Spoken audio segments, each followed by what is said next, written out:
Alhamdulillah wassalatu wassalamu ala rasulillah wa ala alihi wa sahbihi wa man wala. Allahumma allimna ma yanfa'una wa anfa'na bima 'allamtana wa zidna ilman ya rabbal alamin. Allahumma ij'al a'malana kullaha salihah waj'alha liwajhika khalisa wa la taj'al li ahadin ghayrika fiha shay'a. Mahaka ɗan uwa masu kallon sauran mu a wannan tasha mai albarka Africa TV3 a shirin mu na Mutaru Mugyara wanda cibiyar Nasiha Foundation ta dauki nauyin kawo mana. Ina man sallama irin ta addinin musulunci. Assalamu alaikum wa rahmatullahi wa barakatuh. A cigaba da karatun littafin mu na Riyadul Muhtasibin, yau zamu kanta hadisi na 30 wanda manzon Allah sallallahu alaihi wasallam ya yi inkari ga waɗanda suka sanya wani sharaɗi a cikin kasuwanci wanda sharaɗin nan bai inganta ba. Hadisin Aisha radiyallahu anha wanda Imam Bukhari da Muslim suka rawaito, mashhurin hadisi wanda ake cewa hadisi na بريرة.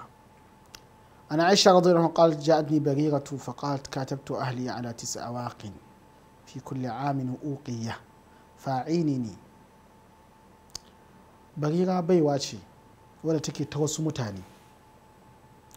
Akwai abin da ake cewa mukataba, shine idan kana da bawa baka so ka yanta shi, ka ce ka yanta shi ne wajhillah, kana da bukatuwa zuwa kuɗin shi don kila kai ma so shi kai, ko kuma ka mallake shi shine wato jarinka, to za kana kuma so ka yanta shi, to sai ka ci mai mukataba. Mukataba ita ce cewa ne za ka fanshi kanka da kuɗi kaza, duk wata za ka kawo kaza har tsawon wata kaza ka biya abin da daga nan ka zama ɗa. Don haka wasu mutane inda barira take waɗanda suke mallakanta a matsayin baiwa, ta ce katabtu ahli ala 9 awaqin, suka ce za ki biya uqiya 9 duk shekara, ki kawo uqiya cikin shekara 9 ki yanta kanki. Da ta ji haka sai ta je wajen Aisha, domin ma'ana za ta yi kwadago da za ta hada uqiya 1 a shekara. Don haka sai ta je wajen Aisha ta ce fa'aini ne, ki taimaka mu. Aisha ta ce fa qultu in ahabba ahlaki an a'iddaha lahum wa yakun wala ukili. Idan ahalinki waɗanda suke mallakanki sun yadda na kirga musu na ba su a matsayin nasaya yanzu cash maimakon shekara 9, yanzu in ba su uqiya 9 shikenan, kuma na yanta ki, amma wai kun wala ukili, wala'in ki ya zama gare ni. Me ake cewa wala'i a babin bawa? Wala'i a babin bawa shine idan ka yanta bawa sai aka kaddarci bawan nan baya da kowa, tun da galibin bawa baya da kowa a nan, daga wata uwa duniya aka ɗauko shi aka ta sai da shi baya har ya kawo nan. Don haka ba inda za a, musamman a duniyan da ba waya ba kaza, ba a san inda dangin shi suke ba, ba a san kowa na shi ba, takan yi kuma dangin kafirai ne. Sai aka kaddarci bawan nan ya mutu, to lokacin da ya mutu wake da haƙƙi ya ci gadon shi, kai da ka yanta shi, saboda bai da kowa, kai za ka kwashe dukiyan shi. Haka idan da zai haifi 'ya'ya, su ma duk 'ya'yan bawan da ka yanta ne, su ma wala'insu yana wajenka idan an kaddarta. Shi yasa ake cewa cikin waɗanda suke sharuɗan da zai sa a ci gado, aka ce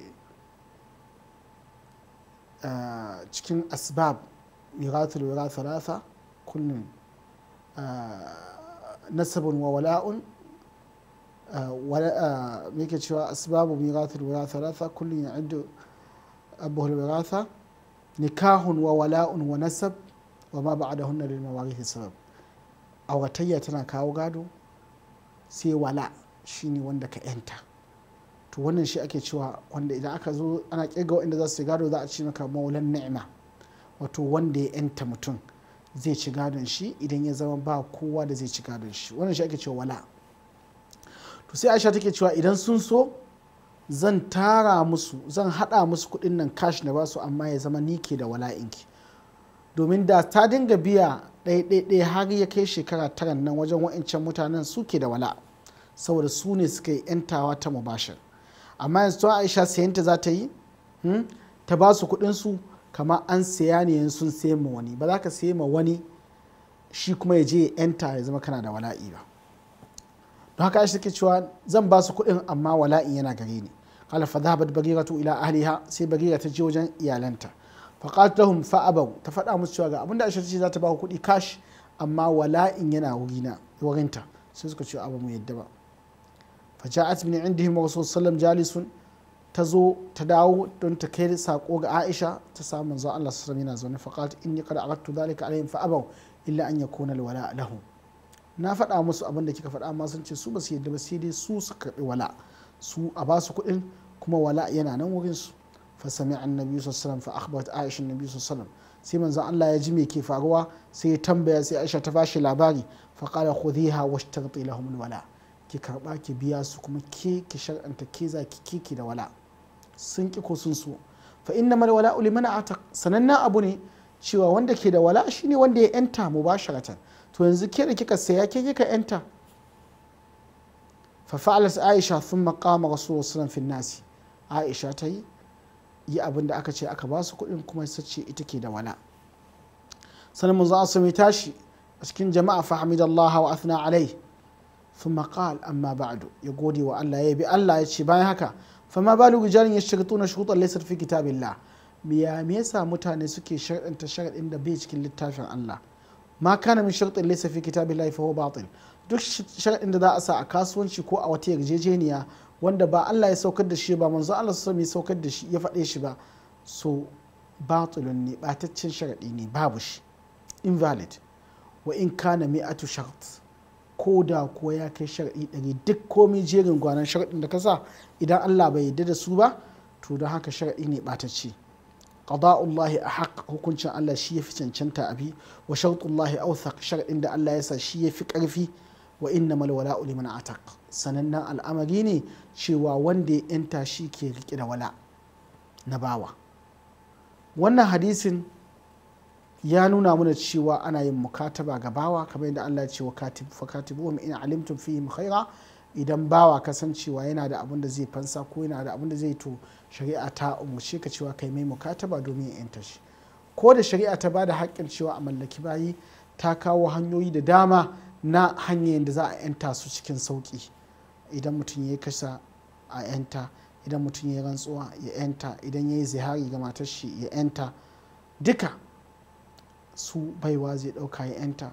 an kwaɗaita kuma cewa mutum ya yanta fi sabilillah, duk wanda ya yanta bawa fi sabilillah zai zama ya kamar duk gaban da ya yanta na bawa kamar ya yanta gaban shi ne daga wuta.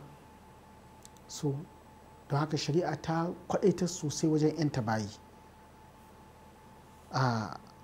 ya kamata a ce muhtasib mai umarni da kyakkyawan aiki hana daga mummuna ya dinga kula lokacin da aka yi kuskure, to nan da na a yi kokari a yi amfani da wannan daman domin a faɗa wa mutane kowa ya ji, domin kada wani ya sake koma cikin wannan kuskuren. yana da kyau kada a faɗi sunan wanda ya kuskure, musamman idan ba wanda ya san shi, a bar shi a ɓoye.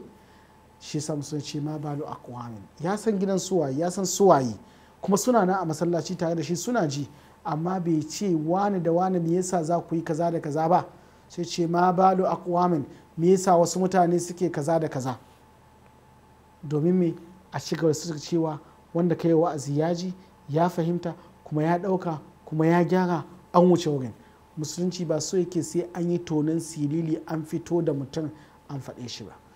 Allah aka yi wa laifi, kuma shi ya umarci da cewa a suturta, ya ce duk wanda ya suturta musulmi shi ma Allah zai suturta shi, kuma wanda ya bi al'auran musulmi domin ya fallasa shi, shi ma Allah zai bi al'auran shi ya fallasa shi, ko da a tsakiyar gidan shi ne. so kenan ba alfanu bane gare ka kai mai umarni da kyakkyawan aiki da hannu daga mummuna ka dinga kwakwalo laifukan mutane kana tajassus, kana zuwa kana yada su a cikin gari. abinda an naka shine ka gani, ka gyara, ka suturce. kuma daga lokacin da ka ittila'i akan wani yayi wani munkari, ka gan shi ko ka same shi da wannan munkari, shine ya gyara kuma a wuce wurin. don haka ba a fitowa da mutum a zo a dinga yama ɗiɗi da shi ana faɗan cewa wane yayi kaza, wane yayi kaza. har 'yan uwa daga cikin malamanmu, idan mutum ya je tsakaninka da shi ya faɗa maka sirri da ke faruwa tsakanin shi ko da iyalan shi ko wani abu, to kada ka zo a kan mimbari ka dinga ya maɗiɗi cewa an zo an ce kaza da kaza da kaza, wani ya ce kaza. Wani lokaci ko da baka faɗi suna ba shi ya san da kai kuka yi maganan nan kai tsaye, so don haka ya san kana nufin shi. To irin wannan abun yana jawo raunin yarda da ya sake zuwa ya faɗa maka irin wannan magana. So don haka a wannan ya nuna cewa za ka faɗi laifi ba tare da ka yi ishara zuwa ga wanda ya yi shi ba ko kuma wanda ya aikata shi domin ka suturce shi. Wannan shine abin da wannan hadisi ya koyar da mu yau. Ya nuna muna cewa ana ihtisabi ga irin wannan aiki idan mutum a harkar kasuwanci ko wani ya faɗi wani sharaɗi ko ya sa wani abu ba daidai ba, kada ka ce to ya shi ke da abun shi a kyale shi, a'a za ka faɗa mashi abin da Allah ya ce, za ka faɗa mashi abin da manzo Allah su sami shi, za ka faɗa mashi tsarin da shari'a ta zo da shi wanda shi bai sani ba. Sannan har ila yau ka yi ƙoƙarin suturce wanda ya laifi, kada ka yadda ka ya maɗiɗi da shi domin ka zubar mashi da mutunci, ka zubar mashi da suna domin da sunan cewa ka yi ihtisabi a kan shi ko ka mashi gyara. Wannan shine ƙarshen karatunmu na wannan yini. Tambayan da muke da ita wanda muke so mu faɗa, me sunan baiwa wadda ta zo wajen Aisha tana neman ta taimaka mata domin ta biya wato mukataba, yarjejeniya ta fansa da ta yi da ita da mutanenta. A faɗi sunan wannan sahabiya wato wadda take baiwa wadda kuma Aisha ta 'yanta ta. Allah subhanahu wa ta'ala ya ba mu rabo sa'a. Wassalamu alaikum wa rahmatullahi wa barakatuh.